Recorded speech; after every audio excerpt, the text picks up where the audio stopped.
Xoş gördük hamınızı. Mən Nuriye Orucova Milli Onkoloji Mərkəzinin nüvə tabibəti üzrə həkimi. Bugün Fırat doktor xarici səfərlə əlaqədar, işgüzar səfərlə əlaqədar iştirak etmir. Onun əvəzinə mən sunacağam. Deməli, süd vəzi xərçəngində PET-CT-nin rolundan danışırıq.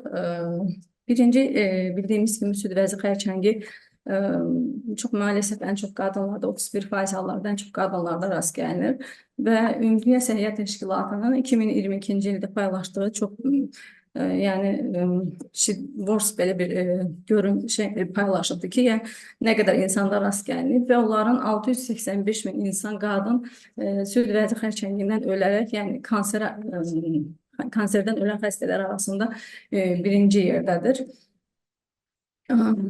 Deməli, süd vəzi xərçənginin diaqnostikasında PET-CT-nin yeri hardadır? Oradan danışmaq istəyirəm. Deməli, birinci diaqnoz qoymaq üçün, yəni bu mərhələlərin hamısı adətən PET-CT müayinəsinə gələn xəstələrdə olmuş olur. Yəni, diaqnostika olmuş və diaqnoz qoyulmuş xəstələrdə adətən çəkilir. Bunun üçün fizik müayinə, yəni ənənəvi müayinə üsulları, mamografiya, ultrasəs kolleqalar onlar haqqında qeyd elədi. Və mütləq əlbəttə ki, biopsiya olmuş xəstələrdə, biopsiya olmayan xəstələrdə də PET-CT çəkilə bilər, o haqqda irəlidə məlumat veriləcək. PET-CT nədir? Pozitron emisyon tomografiyası, yəni pozitron emisyon tomografiyası plus kompüter tomografiyası hibrid müayinə üsuludur. Deməli, burada nədən istifadə edilir? Glukozanın analogu olan, yəni glukozadakı 6 hidroksil qrupundan birinin radioaktiv florla əvəz olunması nəticəsində əmələ gəlmiş radioaktiv maddə yeridilir və çox müsbət bir şeydir ki, burada üç ölçülü görüntü alınır və bütün bədəni başdan ayağa müayinə edilir.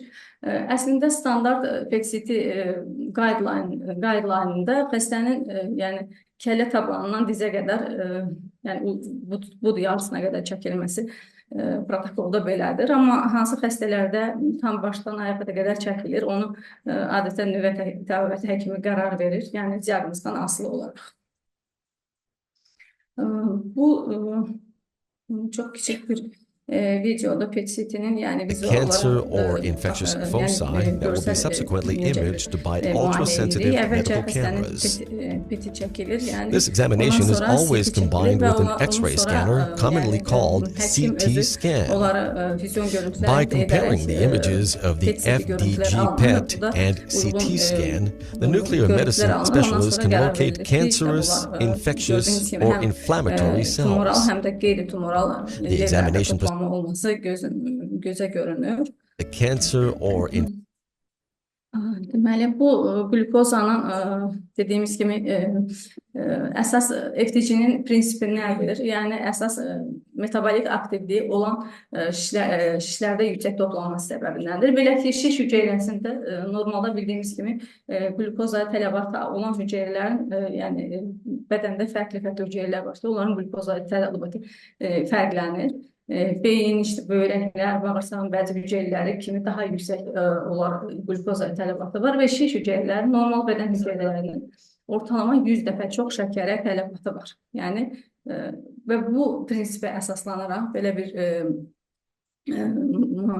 maddə istehsal olunmuşdur. Gördüyünüz kimi müəyyən bir yerdə onun mübadiləsi dayanır və şiş hüceyrəsi içərisində yüksək toplanma nəticəsində görüntü əldə olunur.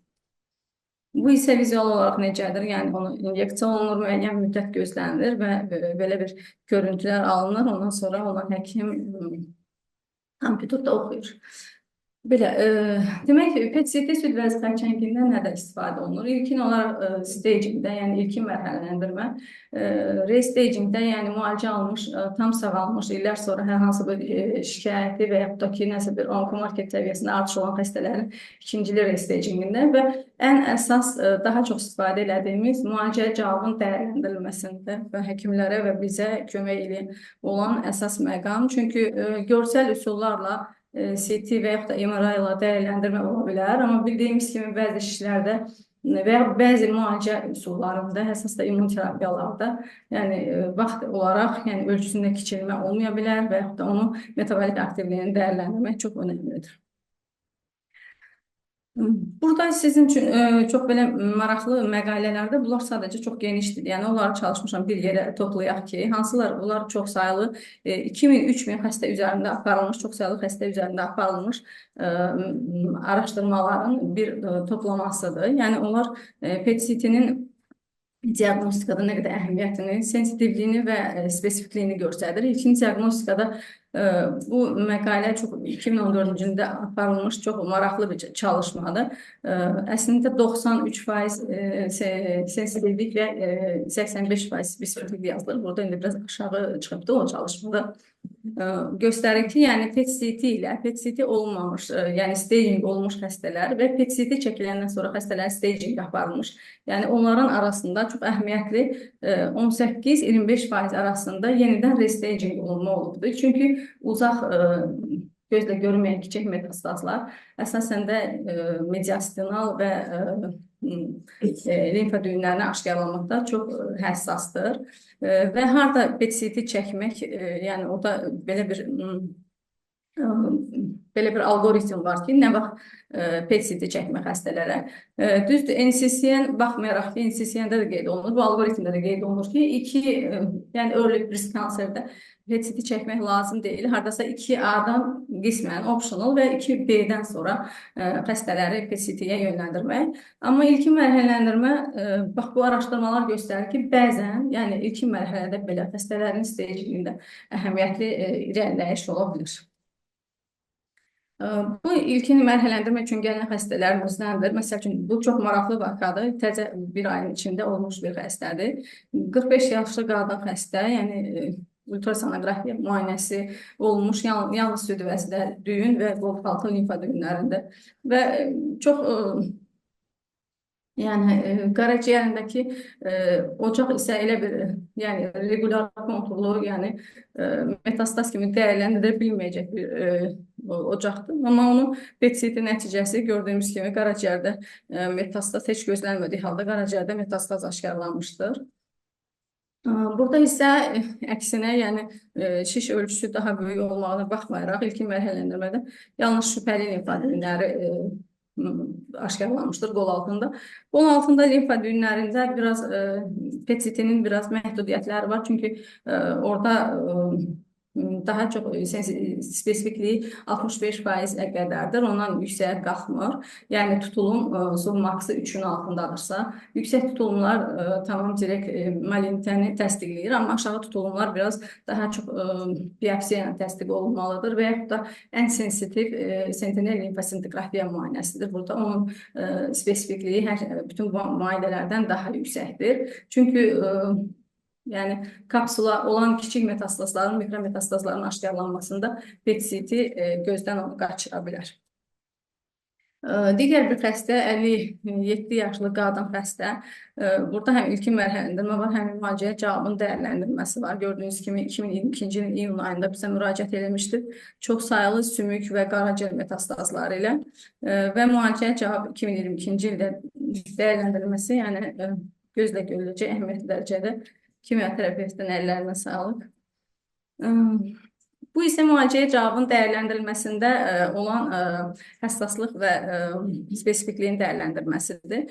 Burada müalicəyə cavabın dəyərləndirilməsi zaman çox önəmlidir. Düzdür, bunu biraz yəni zaman etibarilə xəstənin narahatlığı və həkimin baxımından bəzən gözdən qaçıra bilərik, tez alma, yanlış pozitiv nəticə ola bilər.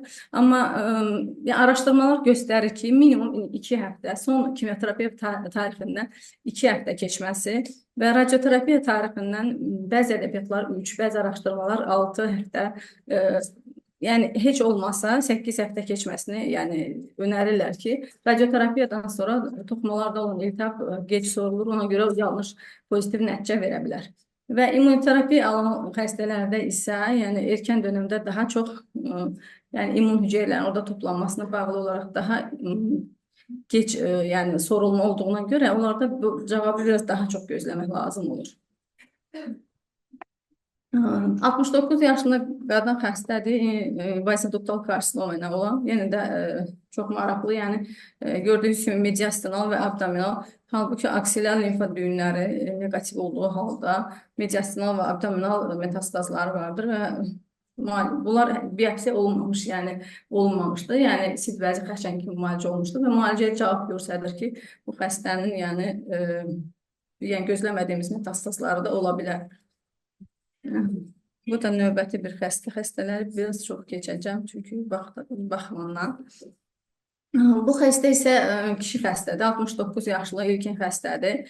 Kişi xəstələrdə durum biraz daha pisdir, çünki kişi xəstələrdə rast gəlməsi az olsa belə, ilkin diaqnoz vaxtında qadınların 20%-də ilkin metastaz vermiş xəstə olursa, kişilərdə bu daha yüksəkdir. Yəni ilkin diaqnoz halında kişi xəstələrində süd vəzi kanserinin 70-80% artıq metastatik olur.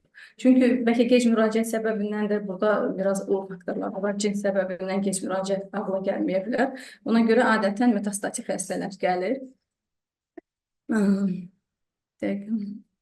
Deməli, bir dənə süd PET-CT-ni tamam müsbət tərəflərini saydıq, amma bir dezavantajları var ki, əsas dezavantajı xəstənin gözlətmə zamanı, o acılıq zamanı, xəstənin iynə vurulandan sonra gözləmə zamanı, çəkilişdə bəzi şəkər kontrolu lazımdır, diabetli xəstələrdə biraz problemlər olur. Yəni bu baxımdan və 1 sm altında olan düyünlərdə əsas nəsə biraz problem oldu. Mən sizə belə danışacağım. Bu yerlər dəyişir. 1 sm altında olan şişlərdə həssaslığın daha aşağı olması və bəzi şişlərdə, əsasən mikroz şişlərdə və lobulyar süd vəzi xərçəngində həssaslığın çox aşağı olmasıdır. Yəni onlarda toplanma göstərmir. Bu PET-CT-nin FDG ilə çəkilən PET-CT-nin dezavantajlarıdır və əməliyyat sonrası və yaxud da hər hansı bir infeksiyon iltihabi ocaqlarda yüksək toplanma ola bilər. Ona görə bu biraz bizə yanlış pozitiv nəticə verə bilər. O baxımından bəzi başqa digər radionukleidlərlə müayinə üsulları aşkarlanır. Bunlardan ən əsası FAP-dir. Bu da ki, yəni 2021-ci ildə Azərbaycan bu çox bir sevindirici haldır. Çox irəli getmiş ölkələrin arasında belə bir araşdırma başlatan ölkələrin arasında Azərbaycanın da adı var ki, biz 100-dən yuxarı, 100-dən çox süd vəzi xərçəngi xəstəsinə FAP ilə PET-CT çəkmişik və o araşdırmada Azərbaycanın adı və çox sayılı yayımlar olubdu. Yəni yəqin ki, görmürsünüz. Və bu ilk çəkdiyimiz FAP xəstəsinin görüntüləridir. Gördüyünüz kimi o fizioloji toplanma yerlərində həm FAP toplanmır, həm fizioloji toplanma yerlərində burada isə elə bir şey yoxdur, yəni daha az olur və tumor to background ratio deyilən, yəni arxa fonu doğru şişin toplanması daha yüksəkdir. Bu onun üstünlükləridir. Bu digər bir xəstədir, yəni qarşılıqlı yeni çəkilən bir xəstədir. Gördüyünüz kimi həm acılıq tələb etmir, həm gözləmə zamanı, yəni xüsusi bir acılıq, xüsusi bir hazırlıq tələb etməyən müayinə üsuludur. Bu da eyni, yəni farklı gördüyünüz kimi şişdə daha yüksək toplanma var. PET-CT-də FDG-dən fərqli olaraq və limfa düyünlərində daha yüksək tutulum var ki, onun malen olduğunu sübut edir. Eyni zamanda sümük metastazlarının sayında FAP ilə aşkarlanan kiçik sümük metastazlarının sayı daha çoxdur. Deməli, PET-CT çox önəmlidir ilkin mərhələndirmədə, yenidən mərhələndirmədə və müalicəyə cavabın dəyərləndirməsində. Nə qədər çatışmayan cəhətləri olsa da, 1976-cı ildən bu yana FDG ilə çəkilən PET-CT süd vəzi xərçənginin diaqnostikasında qızıl standart kimi qalır. Əlbəttə ki, yeni müayinə üsulları FAP ilə estrogen reseptoruna bağlanan radionukleidlərlə tez çəkilə bilər. Herseptinlə bağlanan radionukleidlərlə çəkilə bilər. Amma hələ ki, yəni FDG PET-CT qızıl standart olaraq qalır. Bu isə çox bizim fəxrlə şəkil çəkdirdiyimiz, bizim ASRT-də çəkdirdiyimiz Abbas Ələvi ilə şəklimizdir. Bildiyiniz kimi ilk dəfə insan üzərində, insana FDG maddəsini inyeksiya edən Cənubi Azərbaycanlı və çox fəxrlə mən öz ölkəmə gəlmişim deyən Abbas Ələvidir. Diqqətinizə görə çox sağ olun.